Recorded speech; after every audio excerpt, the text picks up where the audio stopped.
Hey everybody, welcome back to Tavern Talks. Special report this evening as we check out a brand new Kickstarter that's out here in the world. We've got Johnny and Alex from Perpetual 3 Designs, who are the creators of this amazing project, and we're going to have them kind of give us a little bit of a background on what this awesome project is. I saw it online and I was like, this is awesome. So let's hear what this is all about. So what's going on here with Perpetual 3 Designs and specifically this living dungeon? Right. The basic premise of it is modular, magnetic, and app-controlled TTRPG terrain. So Okay. the whole purpose of Perpetual in general is we kind of want to change how TTRPGs work in the sense of kind of just bring technology into it. Because I feel that people are play too often nowadays on their computer, right?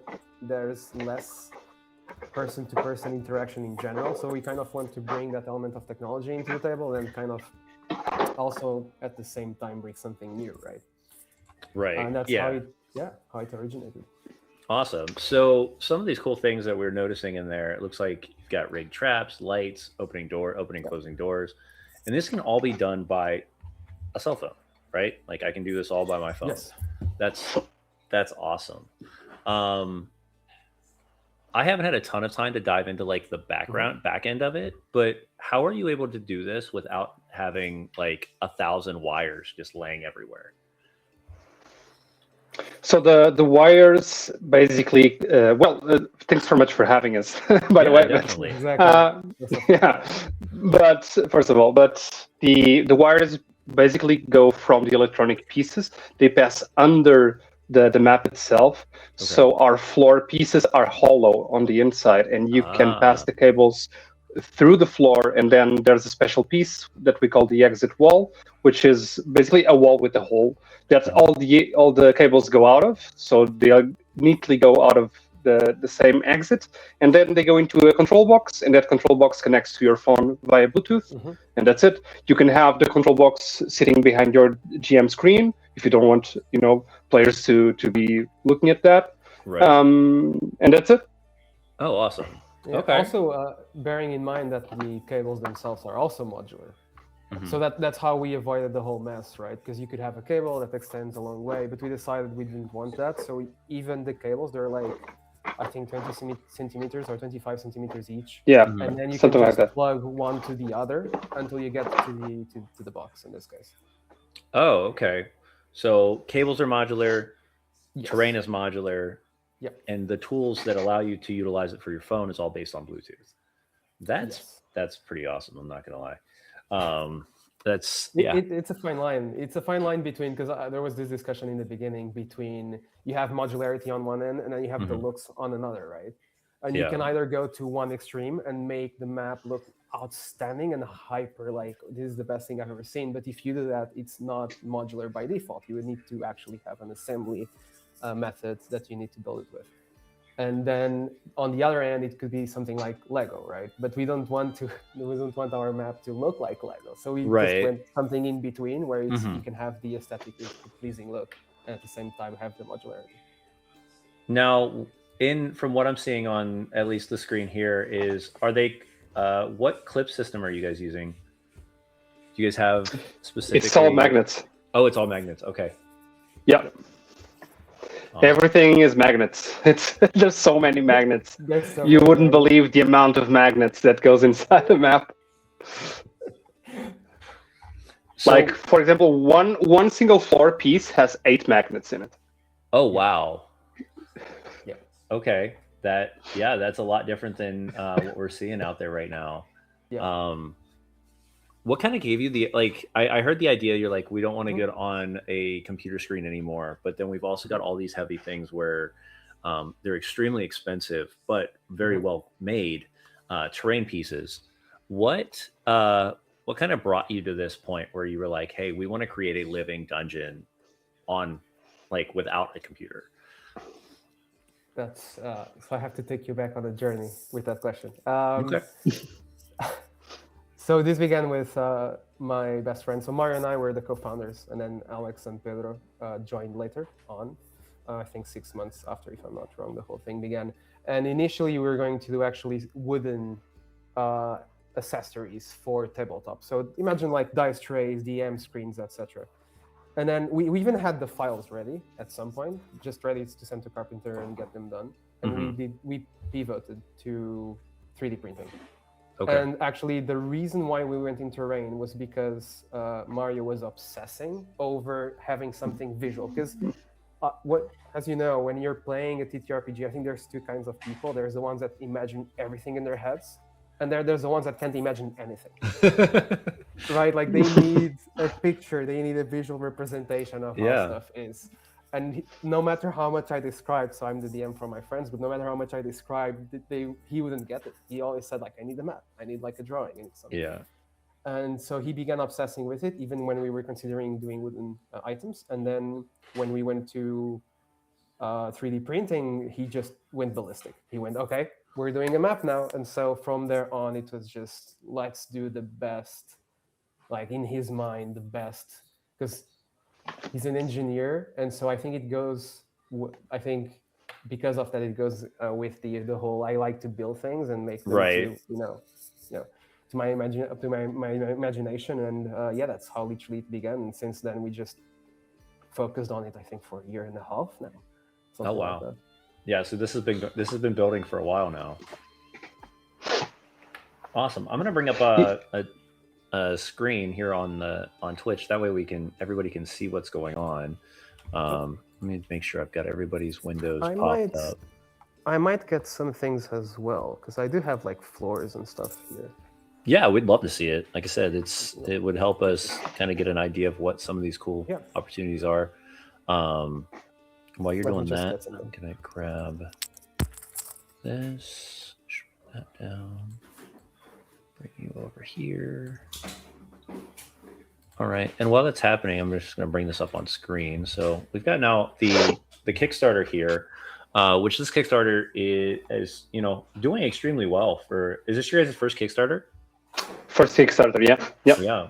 So when you think about it, 600% technically above, and funded in under 4 hours, which is for a brand new Kickstarter is awesome. But I kind of just wanted to walk the stream through this because there's some really cool things about this. So we kind of went over who you were, but this is kind of the modular system that you're building, and I know you said you've got some pretty cool pieces. And if you do, we'll swap back over to a larger screen so you can show those off, because I don't want to miss that. And then it all works through a phone, which is awesome. And then we've also got, looks like, stretch goals for miniatures. Now, are these miniatures going to be utilized the same way, or are they going to have their own modular movability, or is it just these are just miniatures? For now, they're just miniatures. Okay. We wanted to add some stuff that we could offer for free for backers and stuff like that.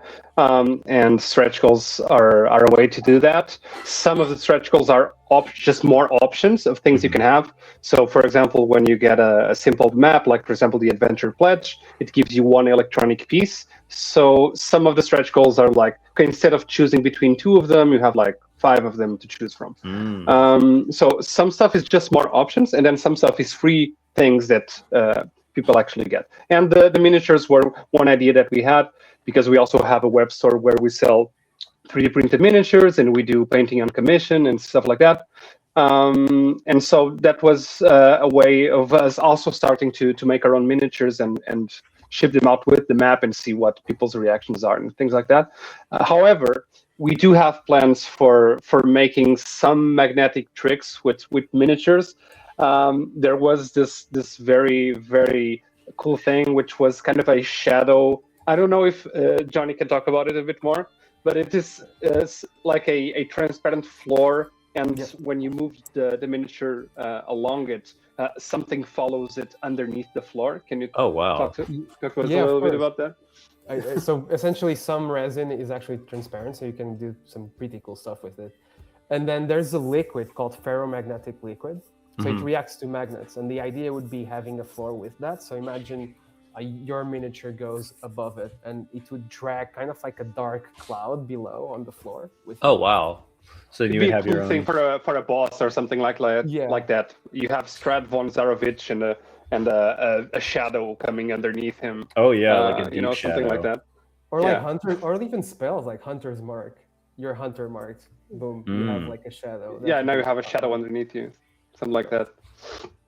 And there's a bunch of ideas regarding miniatures. It's just, it's that kind of thing where it's in the pipeline, but getting it done right now is we just the map as you can imagine. But there was even like, because you can get reactions between magnets, so even stuff like shaking a miniature or traps with miniatures because they have magnets, right? I think there's a lot of room to go. Okay. In that sense, but that would be the next logical step. Right. Yeah, 100%. All right. So while we're doing this, and I'm going to kind of come down here. So we've got some stretch goals. Now this stretch goal looks like just more like to build a giant dungeon, which is awesome. When people are looking at doing this, what are you pretty much offering as like a baseline to get into something like this, so that they can actually test some of the products that you have and utilize them? So our first pledge, which we call the tutorial pledge, doesn't have any electronics. It's mostly for the people who want to try out the modularity part of it. They just want to try it out. Maybe they're not interested in using a phone during the session. So it is the magnetic system. You get a bunch of walls and floors, and you get some decorations, and you also get what we call the elevation pack, which is some stairs and balconies and things, so you can also build vertically on your map, not just 2D. Right. So with the tutorial pledge, you already get all of that. And then all the pledges above that, they already contain electronics, and then you can go over to greater heights. But if someone would just want a big dungeon and not the electronics part or even the phone part, you would just get the tutorial pledge and then buy separate packs of just more floors and walls, and you'd have a big dungeon regardless, right? Awesome. Which I do have here, by the way. So you were mentioning let me swap over. Walls and floors. Yeah, let me swap back to the main screen. So there we go. There we go. So those are walls, and then floors. All you need, obviously unpainted. Our painted map is not with us at the moment because we're going to do a shooting tomorrow. It's already at the location. Oh, nice. But essentially, you can just do this, and you keep stacking. Oh, nice. So if I take, for example, 3 floors, I can just plug it and keep stacking. Yeah, and the magnets are solid. Like, They are. You ain't moving. They are absolutely like we have a joke about that. So we when we were in testing phase, we were just like, okay, let's see how long it takes until they fall. You keep shaking, and actually you would be surprised. Like even when they fall, like they're so strong, they stick there. Wow. So. Yeah, I mean that's huge for things like when you're moving terrain and whatnot. Because like I know for us when we're building terrain pieces, even on the table that I work with. It every once in a while it's like, okay, we got to move this slowly because we can't, if we drop it, it's gone, like we're done. Or like secret tunnels or secret rooms, like being able to pull in and move those, you have to have those bases. But it looks like the base part of it is just the fact that the magnets are so strong, which is awesome. They are, it was our main focus. We also had the option of, because as you can imagine, we could go with cheaper magnets, but it doesn't feel good. Because we wanted the feeling of, hey, you can build a top floor and not be worried about it. Right. And so, you can build layers and not be worried that it's going to collapse or anything. Yeah, That's absolutely. For sure. I think we've tested 5 floors, something like that, and that's it was awesome. Absolutely fine. Yeah. Yeah.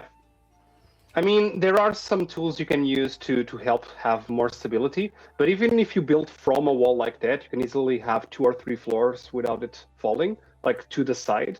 But if you want to have like a whole floor where the middle has no walls to support it, we also have some columns that you can place on the lower floors, and they help support everything on top.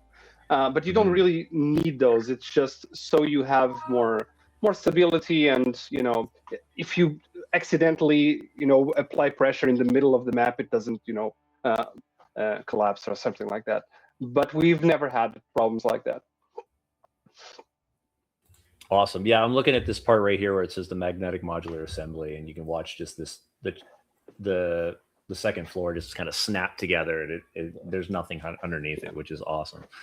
And then you've got trap activation, so you can surprise your players. And then definitely check out some of these. I would run the YouTube videos, but they're not going to play very well on this. So we're not going to do those, but we are going to check out some of the tutorial pledges. So right here, we've got the tutorial pledge. Painted is 280, unpainted is 160. Now, of course, we know that's going to be a little bit different because of shipping and handling and all that fun stuff. But how many pieces are you getting? So it looks like it's 60, almost 60 pieces. You get, I think it has the amount of total floors. I think it's 56 for the tutorial pledge. And then, but you're also getting more stuff now because we've already added, so that's not counting stairs or, any other kind of other stuff, just base floor. And then you multiply as you go up the pledges. So the tutorial pledge is that, then you have the adventure pledge, same thing, but with electronics. And the electronics themselves also add some extra area because some of the electronics, like for example, the braziers that we have, they also take up a floor space. So that increases it a bit more. And then if you go to core pledge, it doubles that, and living dungeon pledge quadruples that. Wow. So the living dungeon is basically 4 adventure pledge and more stuff as well. Yeah. And I just checked because that was such an interesting question. We actually never measured the number of pieces. We always measure the number of pieces themselves. I'm not sure, but you have all the data there. I just checked. It's 117 in the tutorial. Okay. Yeah. In the tutorial? Yeah. In the tutorial. Wow. Yeah, that's awesome. 117 pieces. Like that's pretty solid. Because it looks like you're giving, not only are you giving people, the terrain pieces, but you're giving things like chairs and tables, and some of those things are the things I'm always looking for in my dang game because I'm always running out of those things. Like it's the scatter terrain that I'm trying to remember I have to bring the dungeon to life, which I think is awesome. And that's what I'm guessing these decoration packs are, is kind of those little sets of those. Yeah. And you would be surprised how popular they are as well. Go on. I was just saying that with the stretch goals, we also unlocked more decorations. So in the beginning, I think each decoration pack was 8 small decorations, 1 big, and 2 wall decorations, which are the ones you can just stick to the walls with magnets. But then with the stretch goals, we increased that to 10 small, 8 walls. And we also increased the number of, not the number of things, but the number of things you can choose from. So in the beginning, we had 12 small decorations. Now we're already designing 6 more. So by the time Pledge Manager comes around, you'll have maybe around 20 decorations to choose from. And if you want to have a more tavern themed thing, you can go for tables and chairs and whatnot. And if you want to do like a cultist, then you'll have some stuff that's related to that, or alchemist tables, things like that. We're still designing a lot of those. Awesome. Some torture chamber stuff and things like that. Yeah, actually, I have to admit that was one of the most surprising things. Like, I didn't expect the decoration spec to take off so much, because we built it when we did it, we were like, okay, that makes sense because we're decorating the dungeon we have. It needs to have some spice to it. But then we saw people's reactions and just so many questions regarding the decorations in general as well. Awesome. So very happy to see that. Well, decorations are always stuff that you can use with other maps as well. So it's not something that it's, tied to this map in particular. You can take your decorations to any session with any kind of map, anything you have, right? Yeah, and wisdom, as always. Yeah, Illusion. What's in this pack? So I mean, these are some cool things. So your foundation pack, of course, is giving you your doors, your walls, your flooring. Art looks like archways, things like that, and then you've got your elevation, which what we were talking about earlier, which gives you handrails, stairs, columns, and it looks like you're looking into maybe doing, or maybe already have, where it looks like you can also get stone or wood textures, which is pretty awesome because now you're that's also something that was unlocked with the stretch goal, that all the elevations can be switched to wood texture instead of stone. Oh. And now we're in because I'm not sure we talked about it, but all our floors are reversible, so they're one side stone, the other side is wood. Oh, okay. No, I don't think we did speak about that, and that's huge because that makes it allows you to. I don't know. So one side is without paint it's hard to see, but one side is wood texture. Yeah. And then the other side is stone. And the other side is stone. Okay, nice. That's awesome. That's actually an interesting byproduct of because we had to pass cables through, right? And then we had several iterations of the first piece, and the first one was a weird thing with 3 legs and just the top floor. And then we decided it was too unstable. It took too long to set up, and so we came up with this. And then someone went like, "Oh wait, why don't we make the floor on the bottom and then just kind of reverse it?" Yeah. Now for that only works for the floors, correct? So it's not going to work for things like walls and things like that. You have to buy separate for walls and whatnot. Well, for now we still only have stone walls, which isn't to say we won't in the future. But everything that is floor based is going to have both stone and wood. Everything that's walls for now is just stone. But I mean, we're still looking to improve and expand upon the product, and who knows what other stretch goals we might reach. Yeah, it is. I mean, you just face outwards the other texture. Exactly. So in theory, it's perfectly possible to reverse it. Nice. Yeah, and then of course we were checking out. We had talked about the decoration options, and there's a ton of options. And I mean, what I'm looking here, you got big decoration options, small decoration options, wall decoration options, and then of course the electronics pack. So this exit wall, for what we were talking about earlier, this is where, of course, you're going to funnel all of your cables through, if I'm not mistaken. And then that's how you will get connected to a control center. So that's awesome. Let's see here. Anything else cool? There's your control box right there. I love the fact you guys made the control box not look like something crazy. It just looks like a box. Even if you wanted to, you could set. I mean, I could set my cup on top of it. It just looks like a cup holder at that point, and then it's oh no, that's actually where all the cables go. Just don't spill anything on it. Yeah, just don't spill anything on it. Right. That might be a little bad. And then, like you were saying, you're offering some really cool miniatures on top of it because you guys do miniature painting and things like that. So that's pretty awesome. Anything we're expecting or anything that you guys are excited about maybe coming up here with how many more days do we have for this? 14, 13 more days. Yeah. How many more stretch goals do we have in the works, do you think? It depends on what we get, but I think we have 5 or 6 more. Okay. Something like that. I think so.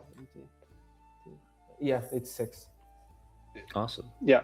I mean, we're the last one is kind of optimistic, right? But we know that Kickstarters, they're very active in the first week and then the last 2 days. So it kind of depends on how the last 2 days go. Now we've been having a more steady flow and, not so much as a peak. But I mean, that's with every Kickstarter, I think. Yeah. Anything you guys were surprised about when you launched the Kickstarter? A lot of things. So much. Where to begin? You go. Well, I would say that, and maybe I can talk about that because it's probably the point that we've had more. I wouldn't say maybe criticism on, which is the scale of our map. And maybe I can address that a little bit, because we decided to make our map slightly bigger than most of the maps of the competition. So if you take something, the more common TTRPG maps out there, they're usually 25 millimeter scale, which is even slightly smaller than what your usual miniatures are. Most miniatures are 28 millimeters, and then there's the bigger 32 millimeter scale miniatures, like a Warhammer, things like that, that have a more heroic scale. And we decided to make our map more to that 32 millimeter scale size, because that kind of fits all. So you can put bigger miniatures on it and still do the smaller ones as well. But there's a lot of people who are interested in having maps that are exactly the same scale as the ones they already have from other brands and things like that. So that was kind of a point that we didn't know we would have that sort of reception of people saying, "Oh, I don't want it because it's too big," right?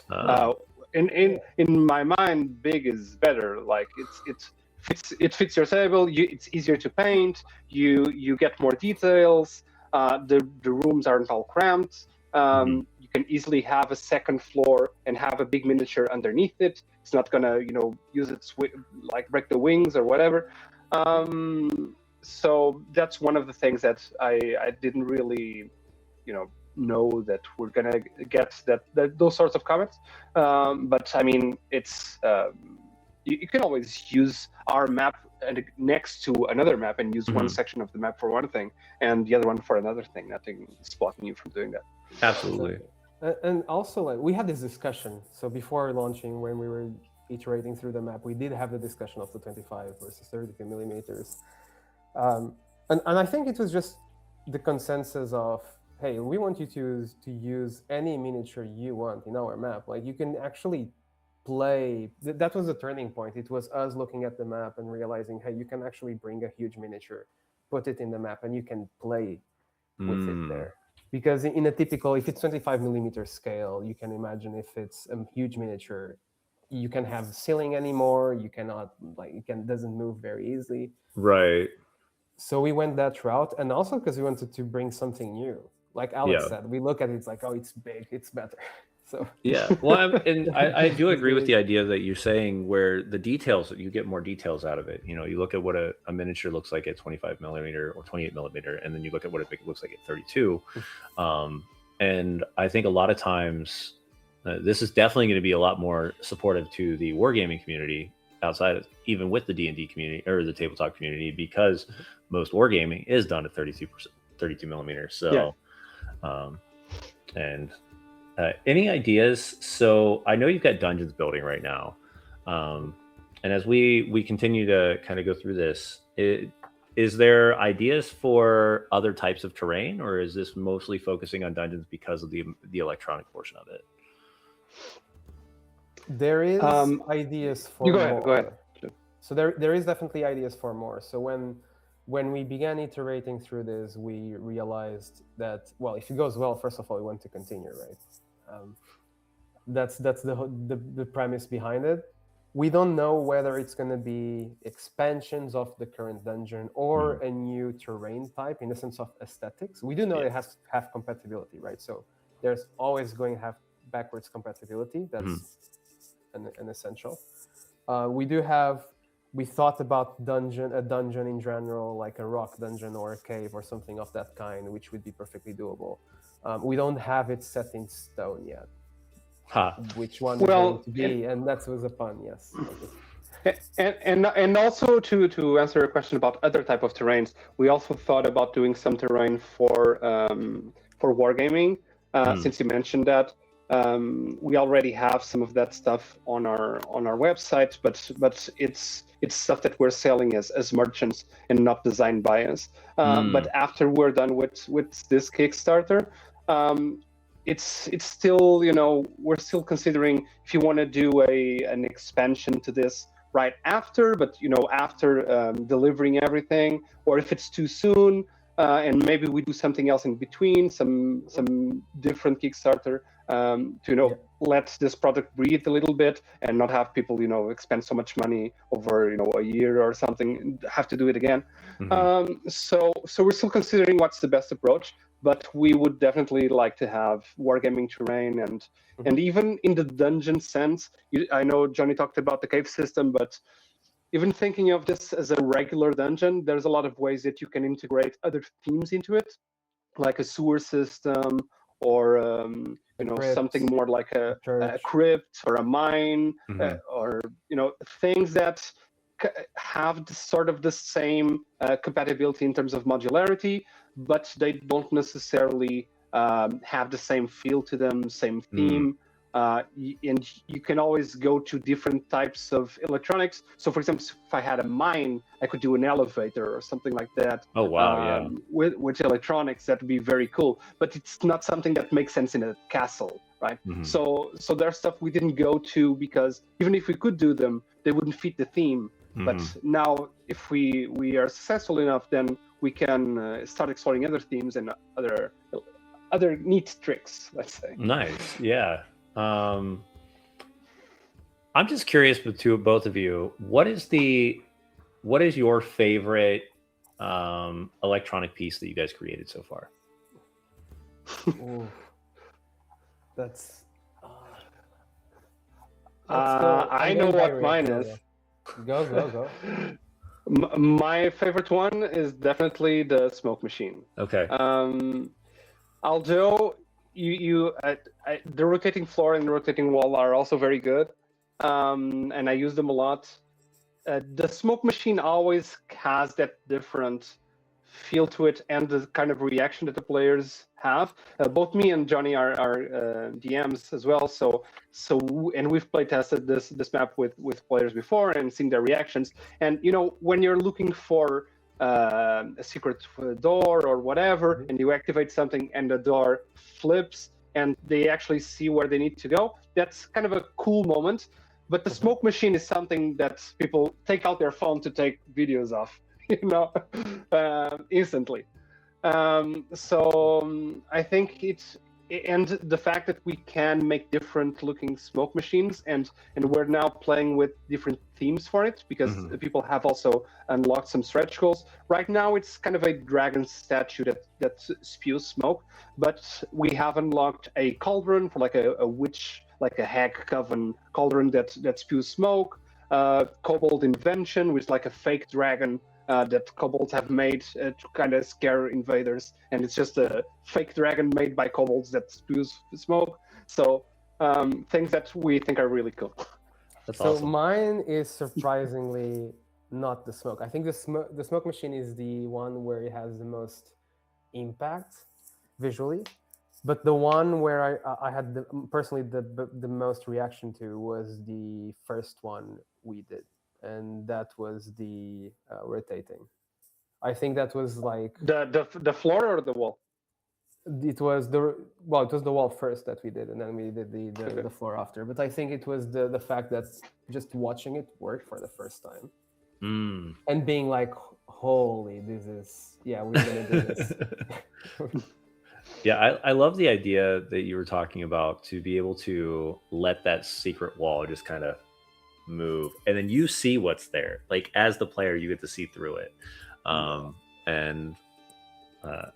Alex, I first thing I caught my eye on was the smoke machine. That was like, I was like, "Ooh, look at that cool thing." We've done live shows at this point, so we have partnership with some guys here that do live shows similar to Critical Role, etc. Yeah.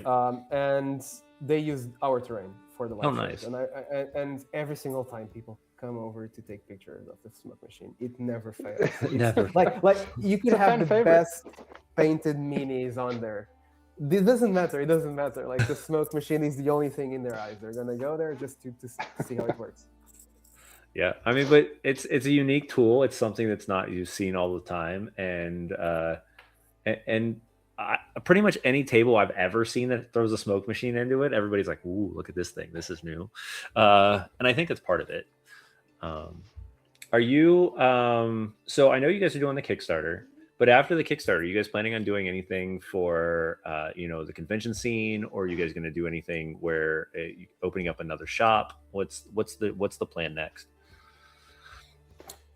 So in terms of conventions, we do want to get more exposure that would be the ideal. Realistically, that means we would have to do it here in Europe because it's that much harder to go over to the US. It's not impossible, but it's that much harder, especially because we'll have the Kickstarter to fulfill. Yeah. In general, that's the biggest priority, and something that we were talking about before. I think also I want to see people's reactions to the map in general. Like we've already had it because we went to, at this point, I think 4 events, and we've play tested it. But I want to see the client like messing with I want to see people messing with the terrain and getting more creative than what we thought possible. Oh yeah, I think it's something. I think that's the biggest thing. I think it's kind of a balanced thing because even though we did well, we didn't do so well that we can all just start living off of this and hire 20 people and whatnot. So we're still a small team and we have the responsibility to fulfill the Kickstarter.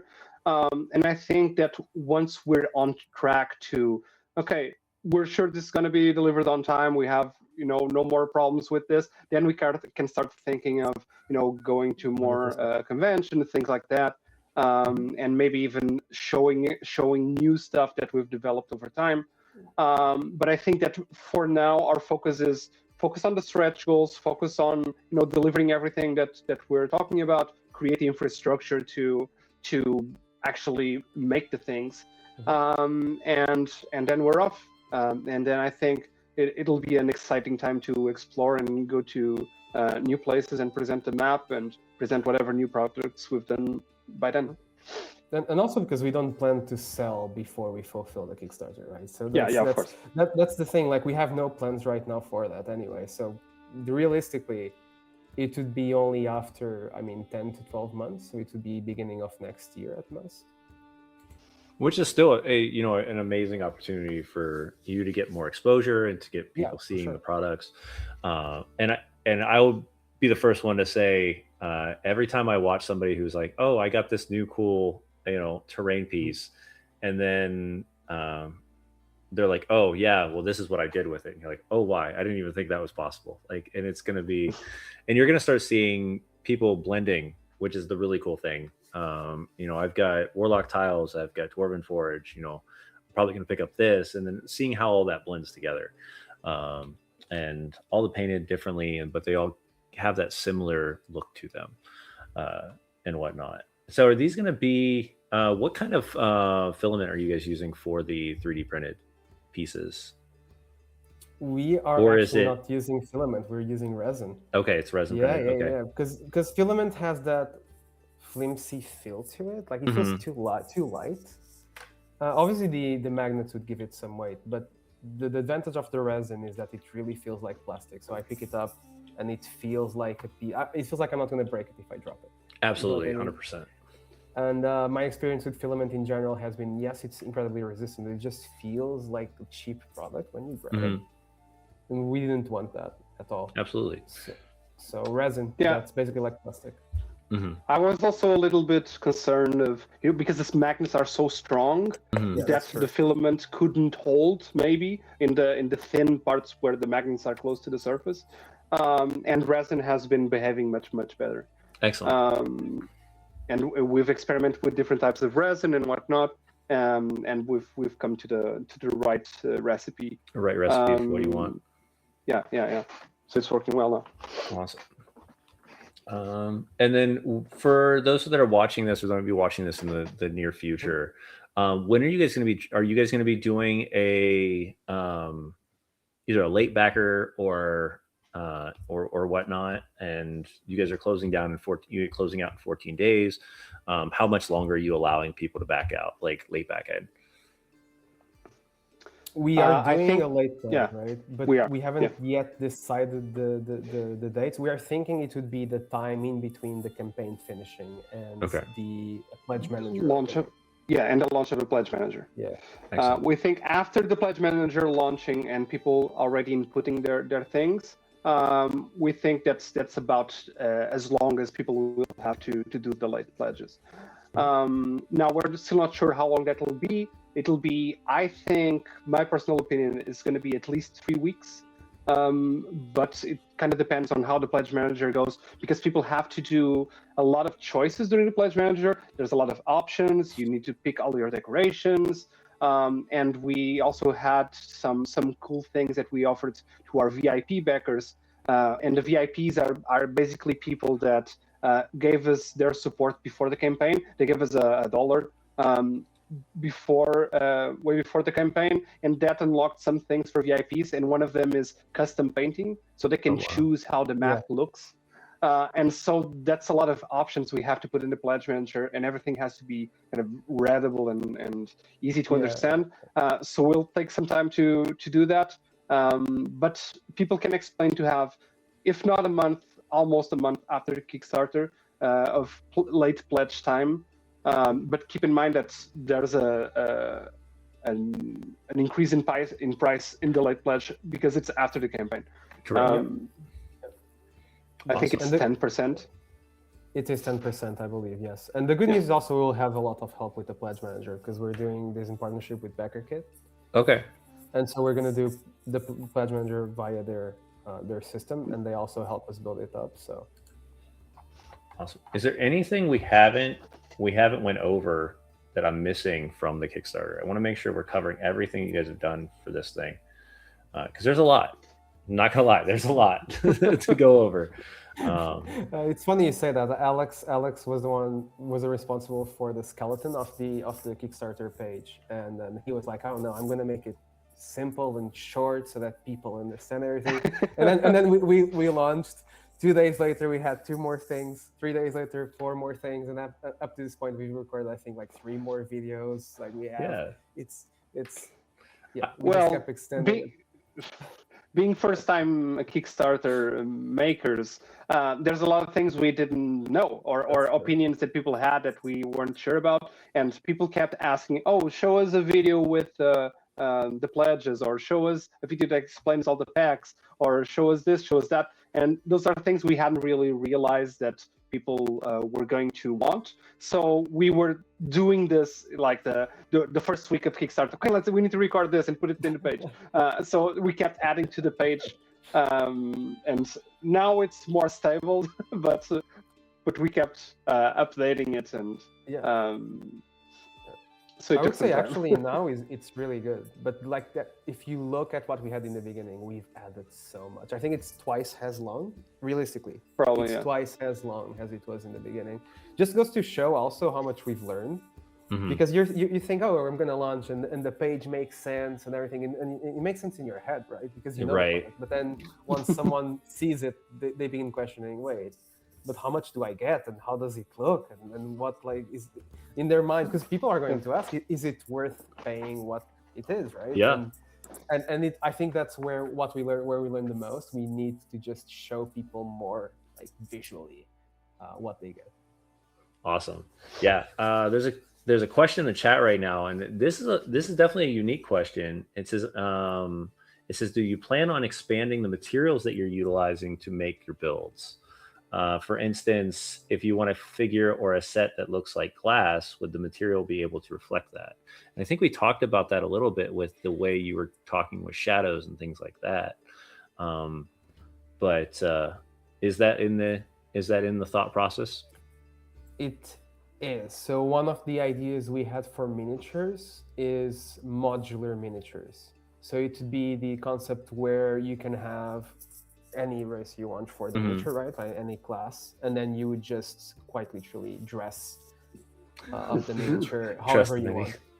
Yeah. So you want a new armor, weapons. change weapons, change the armor, change the looks, like just almost RPG PC style kind of optimization. But for the terrain itself, I think that for this first Kickstarter, we're kind of doing stone and wood are the 2 textures that we're playing around with, which isn't to say that when we launch expansions, and I'm sure we will, there won't be other themed things. Now, if you're, for example, if you're buying a stone dungeon and you want to paint it yourself, you can customize it in many, many different ways. It's not to say that it has to be a castle-y feel. You can make it look like a pyramid if you paint it, a more yellowish sandstone kind of look, or you can make it look like, you can add, if you want to customize your own map, you can add some moss to it and make it look like it's all like abandoned and yeah, like a Mayan temple kind of thing.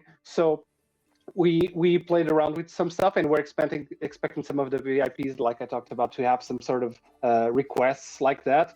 And for me, it's good because I'll be in charge of most of the painting, and so my mind doesn't explode from painting 100 stone maps. Like, can I get this one this way compared to that way? You're like, okay, fine, thankfully, because I need that extra. Yeah, thankfully, yeah, of course. Yeah. I mean, it's more work, but it's more satisfying as an artist. Mysteriously, this idea came from Alex. We don't know why. Yeah, of course. We don't know why it came from you. No, he was just so happy to suggest it. Oh, I don't want to paint the same thing constantly all the time. Let me have something new. I have a lot of painters that are friends of mine that are professional painters that are the same way. They're like, oh, we're like, yeah, we got to paint the, this Warhammer, 50 soldier army, and everything's the same brush type, the same color, the same thing. And they're like, oh, but we have 3 hero minis, and they're like, oh, these are the fun ones. Like they get into the details of those ones. We just went through that experience not even like a month ago. Yeah. Because we're Warhammer Age of Sigmar players. Well. Oh yeah, that's a big one then. So we've got the same person's asking, taking a universe we know very well, like Tolkien, how Lothlorien looks very ethereal and glass-like. Would you be able to get material to reflect that? I think in the initial group, probably not, but the coloration can definitely be shifted, like Alex was saying. What materials, you would know better than I would, because I don't do with actual 3D printing and stuff like that at this level. What kind of materials would somebody be looking for if they were looking for something with that look? We do have clear resin. Okay. So do you remember the resin that I was explaining earlier, that you would have a floor, and then we have the ferromagnetic and the shadow would follow, etc. That same resin you can actually use to print anything. So you can print a miniature and it would look see-through. Oh wow! And the walls itself, if you want to do like a Lothlorien kind of thing, or a Mirkwood Forest kind of, the home of Lady Galadriel, you would do. We would have to change the texture of the walls, but even normal resin you can make look like an elvish thing. It's just play with the textures themselves. It's not so much a material. Of course, you can use the clear resin for some things.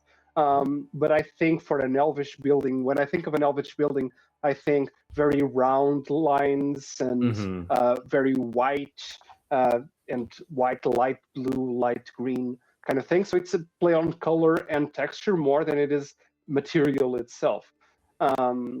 Maybe that's a fun thing we can explore. Maybe I think this is more something that would connect with the wargaming side of it, and we could make like an elvish wargames terrain set. I think that's a little more common than I would see an elvish dungeon. But it's a cool idea, and I'm just not sure it's mainstream enough that's worth doing a set of. But I don't know. Maybe I'll be proven wrong. Awesome. Another question that's being asked is, can we see the app before we buy it, or do we have to wait? No, the app is, obviously there's going to be improvements constantly. Absolutely. I mean, we'll have 12 months left, right? So obviously we want to make it as good as we can for you guys. But the app is ready. So on Android and iPhone, it's perfectly ready. Right now, I'm going through the hoops of having it ready for iOS. So I'm going through the Amazon developer, Apple developer system. I'm applying as a company, etc., etc., etc. But the apps are essentially ready. So the apps that you see in the video are quite literally an app that you can have in any phone at this point in time. Okay. Yeah, and the app's going to be free. The app's going to be free. You don't have to buy the app separately from the map. And maybe we can even, once the app is ready, we can release it on the App Store even before the map is out, if people would like that. And people can play around with it. Of course, they won't have anything to use it on, but you can see the UI and see how it works. because the app's already very functional. We're just improving it aesthetically. Okay. So I think that's perfectly possible that you can look at it before. Yeah. Awesome. Yeah, I just brought up the Kickstarter portion of it, just where it shows what about the app. So yeah, it looks like this is how they're going to control most of the dynamic features. Yep. And then right here breaks down, the electric piece connects to the cable, which connects to the control pad, control box, which then you just open the app and you do the cool stuff. And there's a video. There is a video that we recorded where we show the app in use. So it's like a screen recording. Yeah. So right there, you're going to connect the brazier to the control box, and then you're going to scroll down. It looks like it opened the app and connect to Bluetooth. And then every time you tap that button, it looks like that light goes on and off. Now, I'm sure that's very primitive compared to what it's actually going to look like. Because you're going to have multiple, for some of these dungeons, I'm guessing there's going to be multiple different versions of things that can be moved at the same time. And then right underneath it, of course, it does say Living Dungeon, The Abandoned Keep. So check that out on YouTube. And that shows you how to use the app. But this is pretty awesome. You guys did a lot of work, a lot of cool things. And looking forward to seeing what this Kickstarter does. For myself, who plays a lot of Dungeons and Dragons, it is one of those things where I'm always looking for new ways to surprise my players or to change the material, or not material, but the mood.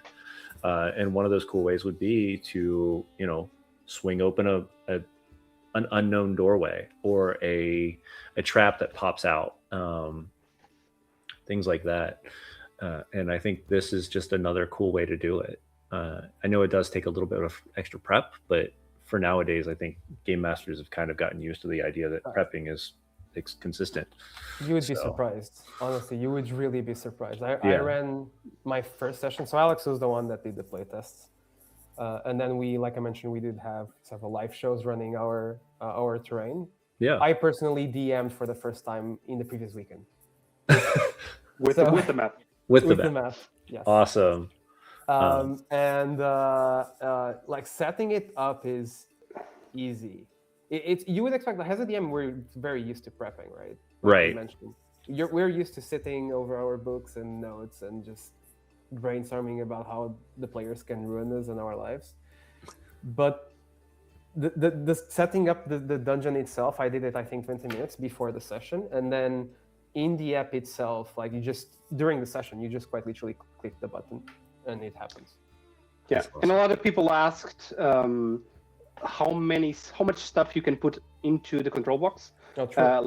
Can it hold the whole map? So what we have right now, I think, is 6 motor pieces, like rotating walls, rotating floors, and whatnot. 6 of those, 5 LED groups. So you can group LEDs together. Like say a whole room, you click on a button, it lights up the whole room, not just one individual LED at a time.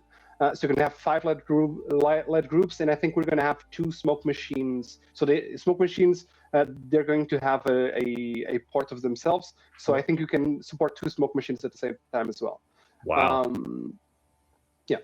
And maybe some people talked about on our Discord about being able to chain activate, like program stuff so it happens in a sequence in the app.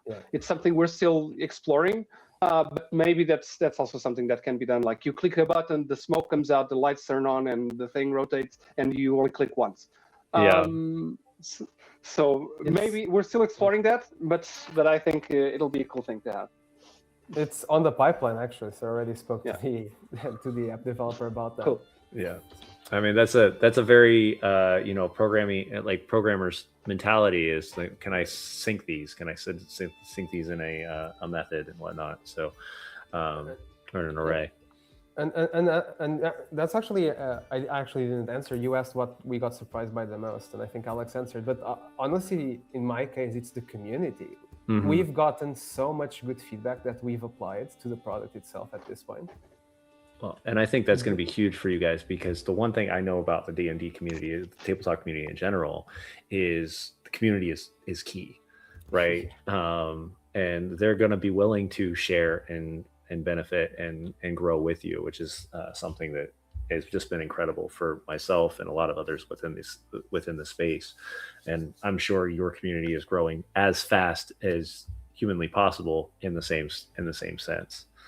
And everybody's just waiting to get a hold of this stuff because that's what we all are. I've got some friends in Europe right now that where are you guys going to be showing this off next? Because if I can get a Misfit there, I will, and we'll do a live there as well because we can see it then. So, do you guys have any plans on going anywhere? I know that there's going to be a bunch of events. Okay. In the summer. Okay. So there's some big TTRPG events in the summer. We did get invited to go to a French one, but it was going to be in the beginning of April, and because of the whole Kickstarter thing, we decided not to. Yeah. I would be very keen on going if it's within Europe. Okay. Honestly. Yeah. We'll see what we can. There's no plan at the moment. See what I can find out. There's nothing in the pipeline, but we'll see. So, all right, awesome. Well, thanks again for coming to this special report. The Living Dungeon looks awesome. Thank you. Can't say enough about it. Alex, Johnny, I know you guys are in the other side of the world, which means it's probably late over there right now. It's 9:30 p.m. 9:30. Yeah, it's getting there. All good. But I hope you guys enjoyed this. I hope you had an opportunity to really share off all the cool things that are happening with the Kickstarter. And I'm just going to drop this in the channel real quick one last time. If you haven't checked out the Kickstarter yet, go check this thing out. This is awesome. Any last words from either of you two before we sign off? I'd just like to say that it's been an amazing journey for us. We began this with zero expectations. Just we're gonna do a cool thing. Maybe it can be a Kickstarter. Then it became a Kickstarter, and now it's true and it's real, and we're funded. So we all have our other day jobs and other stuff that we do, and it's been a dream for a while to start working on TTRPGs in general and the hobby part of this like full time. And now we can actually see the light at the end of that tunnel. Maybe we're not there yet, but it's definitely within a year's time frame, maybe. Yeah, and that's awesome. Life changing. Just switching from boring day jobs to this is an incredible feeling. And I advise anyone who's watching that has those sorts of aspirations and they have that sort of project in their mind and they think maybe I should give it a try, do it. Awesome. Yeah, 100%. On my end, it's the same thing. I would thank everyone, first of all, for how much interest they have in our own product. And I think what I've liked the most up to this point is just showing the product to someone and seeing their inner child instantly come out and just be like, oh, I want to touch it. I want to play with it. There's nothing that has beaten that. And that's only thing because of you guys. So awesome. Thank you in general. And let's take this Kickstarter and this project and learn from it, because we've learned a lot. And our objective is to keep growing this whole thing. Well, here you heard it at the special report here on Tavern Talks. Go check out the Kickstarter one last time. We'll see you guys all in a couple days as the next show drops. Actually, no, tonight. Our painter and model builder will be in the garage tonight. Go check it out. It'll be at 9:30 p.m. Eastern Standard Time. Until then, keep an eye on all the socials, and we'll see you guys all for the next special report here on Tavern Talks. Have a good one.